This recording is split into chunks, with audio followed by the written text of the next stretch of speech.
네, 고용보험에 대한 오해와 진실, 고용노동부 김성호 고용서비스 정책관 전화 연결해서 풀어보도록 하겠습니다. 정책관님 안녕하십니까? 네, 안녕하십니까. 자, 많은 분들이 고용보험에 대해서 알고는 계시겠습니다만 그래도 네. 고용노동부에 계시는 분이니까 오늘 좀 여쭤보고 싶습니다. 정확히 이 고용보험이라는 게 어떤 역할을 하는지 좀 의미에 대해서 설명을 부탁드리겠습니다. 네, 보통 우리가 이제 실업급여라고 그래가지고 그 실직하신 이제 근로자들 분께 실업급여를 드리는 게 있습니다. 네. 그 실업급여가 있고요.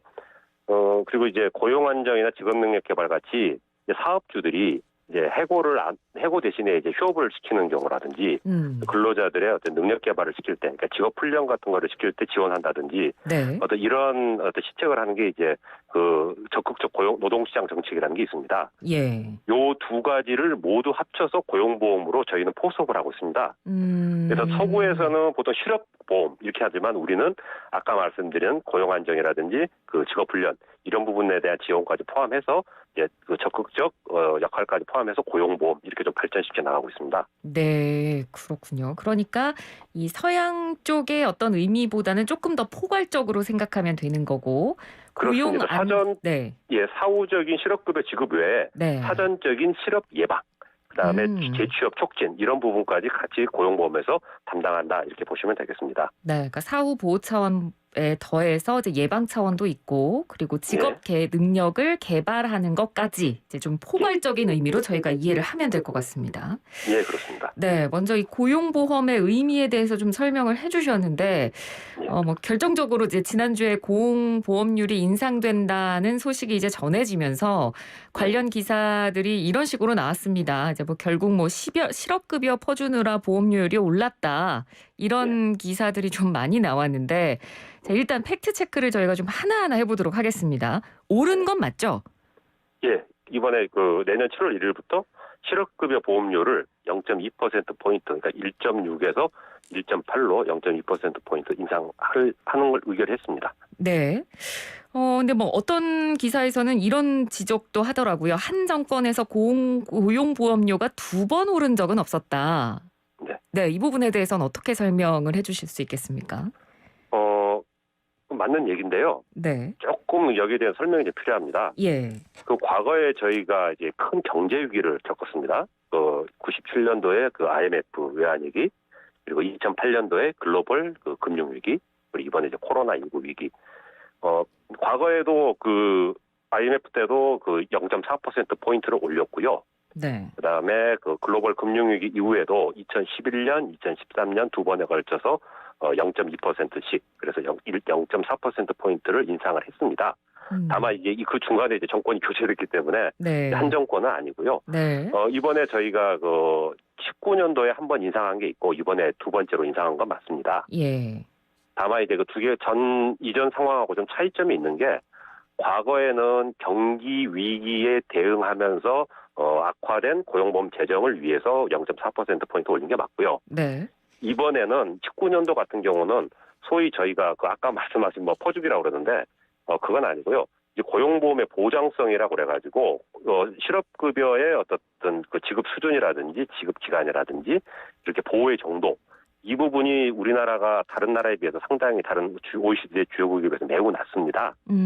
그러다 보니까 요거는 좀 올려야겠다. 좀 네. 인상할 필요가 있고 고용안전망을 좀 튼튼하게 해야겠다라는 논의는 사실 사회적 공감대를 가지고 과거 정부 때부터 잘 아시다시피 15년 9월달 그 우리 노사정 대타협의를 하지 않습니까?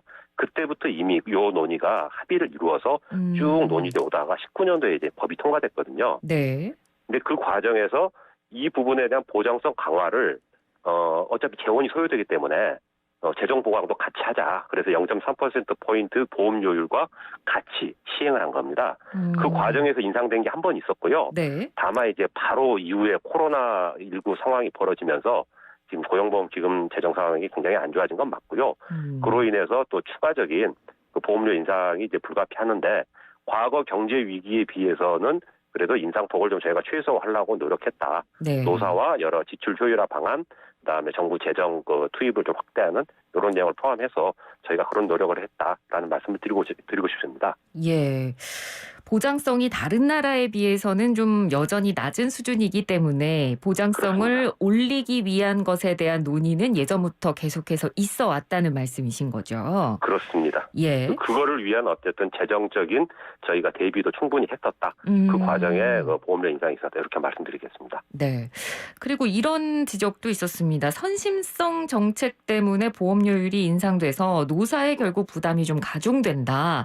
이런 지적에는 어떤 답변을 해주실 수 있을까요? 아까 말씀드린 그대로인데요.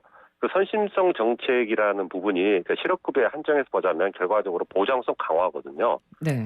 근데 이 부분들은 선심성 정책이라고 하기에는 저희가 거긴 좀 동의하기 어렵습니다. 왜냐하면 보장성을 높여야 된다는 얘기는 수차 사회적 공감대 하에서 논의가 진행돼 왔고 이제 그 과정에서 저희가 그 부분을 확대해 나가는 거고 그거를 선심성 정책이라고 하는 건 저희가 동의하지 않고요. 네. 그리고 이제 코로나 위기 때 실업급여 지출이 크게 늘어난 부분이 있는데 이 부분은 어떻게 보면은 고용보험이 담당해야 될 당연한 역할입니다. 그 경제 위기 때 지출을 늘리는 것이 고용보험의 본연의 역할이고요. 이 부분이 소홀히 하게 되면은 결과적으로 경제 위기 회복이 늦어지고 네. 국민들이 굉장히 피해를 많이 보는 그런 상황이 있을 수 있겠죠. 그 부분은 당연하고요. 저희가 이제 그 재정 건전화 방안을 할 때 여러 가지 실업급여라든지 아니면 고용안정사업에서 그동안에 좀 집행에 있어서 문제가 있었거나 좀 낭비적 부분이 있던 부분은 많이 저희가 보완을 했습니다. 네. 그러면서 이제 요율 인상은 좀 최소화하는 방향으로 저희가 노력했다는 말씀을 드리고 싶습니다. 네. 노사에게 부담이 주어진다라는 부분에 대해서는 혹시 어떻게 방안 같은 걸 가지고 계시나요? 예, 노사에게 아무래도 보험료 인상이 되면 부담이 좀 가겠는데 예. 그래서 저희가 이 부분들은 저희가 독단적으로 한 게 아니라 작년 4월부터 올해 4월부터 저희가 계속 좀 논의를 했고 지금 여러 가지 아까 말씀드렸다시피 그 부분적인 개선, 그러니까 반복 수급자들에 대해서 실업급여를 조금 제한하는 방안이라든지, 그다음에 그 실업급여를 많이 야기하는 사업주에 대한 어떤 추가 보험료라든지, 그리고 이제 그 한시 사업 같은 거는 과감하게 종료하고 사업의 효율성이 낮다고 이제 재정 평가 같은 거에서 나타난 사업들도 정리하고 이런 노력을 했습니다. 네. 이러한 과정을 거치면서 그다음에 이제 정부가 어느 정도 이 어려운 그 고용보험 재정에 좀 지원을 할 것인지 이 부분까지 같이 논의하면서 이제 요율 결정을 하게 됐다는 말씀을 드리고요. 네. 그래서 어쨌든 이 부분들에 대해서는 필요성에 대해서는 사실상 많은 그 논의를 거쳐서 좀 공감대가 이루어져 왔다고 저희는 생각하고 있고 다만 어쨌든 납부하는 특히 이제 경영계 입장에서는 그래도 기업이 부담이 가기 때문에 네. 100% 거기에 대해서 만족하거나 만족하기는 어려울 부분도 분명히 있을 겁니다. 다만 저희가 열심히 노력했다 이런 말씀 드리겠습니다. 예, 알겠습니다. 그래서 내년 7월부터 이제 보험료율이 인상이 되기로 결정이 됐는데요.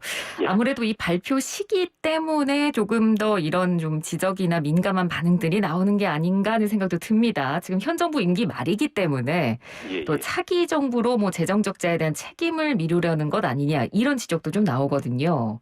그건 아닙니다. 왜냐하면은 저희가 그 재정 건전화 방안을 이제 금년 이제 정기국회 전까지 좀 마련하겠다라고 해서 이미 연초부터 발표를 했고요. 그리고 이제 그 부분들이 또 국회에서 또 요구한 사항이기도 했고 거기에 따라서 저희가 그 노사정 간의 논의를 거쳐가지고 요율 인상 결정을 했고 그 부분을 이제 저희가 제의를 발표했습니다. 네.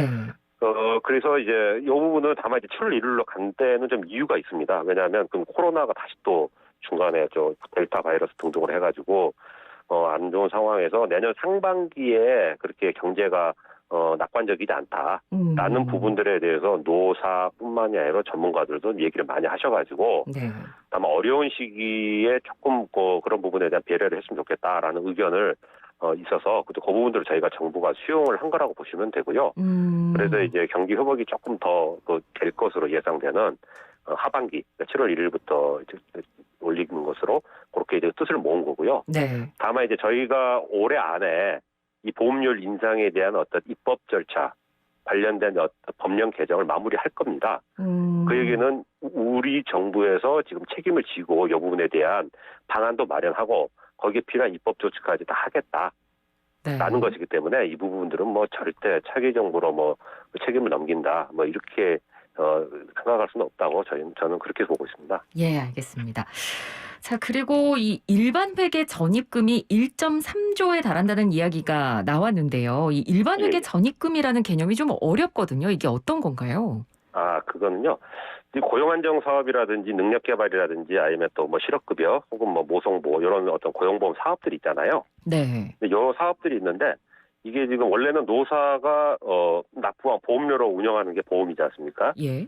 근데 이제 보험료 수입만으로는 조금 뭐 좀 부족하다 싶을 때 정부가 일반 회계 즉 이제 그러니까 일반 세입에서 좀 이렇게 지원을 해주는 게 있어요. 그걸 전입금이라고 합니다. 그래서 고용보험 네. 기금에다가 일반 회계에서 돈을 더 보충해서 쓰라 하고 이렇게 집어넣어주는 돈 이렇게 생각하시면 되겠습니다. 그러니까 한마디로 정부의 지원금이네요. 그렇습니다. 정부 지원금이라고 보시면 됩니다. 네.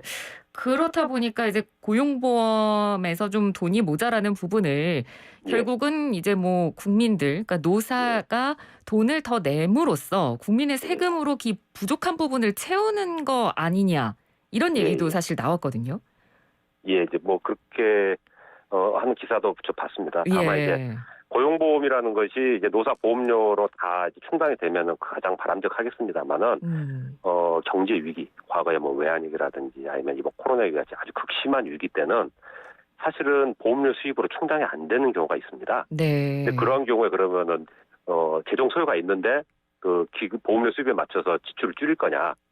음. 그것보다는 정부가 좀 재정을 지원해서라도 충분한 어쨌든 그 지출을 하고 필요한 지원을 하는 것이 이 위기 극복에 도움이 된다라고 하면은 이제 이런 부분들이 좀 들어올 수 있는 명분이 생기고 네. 당위성이 있는 거죠. 그래서 음. 이제 그런 부분들은 특히 이제 저희가 아까 말씀드렸다시피 적극적인 정책인 그 고용 유지 지원금이라든지 고용 유지 지원금 예를 들자면은 이제 그 19년만 하더라도 한 600억, 700억 사업이었는데 이게 네. 작년 같은 경우는 거의 2조 가까이 갔어요. 아시다시피 막 기업들 셧다운하고 그렇죠. 그다음에 뭐 하다 보니까 이런 부분들을 기존의 보험료 가지고 도저히 안 되지 않습니까? 그렇죠. 그래서 작년 올해에서 한 1조 8천억 원 정도를 저희가 투입을 했고 내년에도 한 8천억 원 정도가 이 부분에 또 들어옵니다. 네.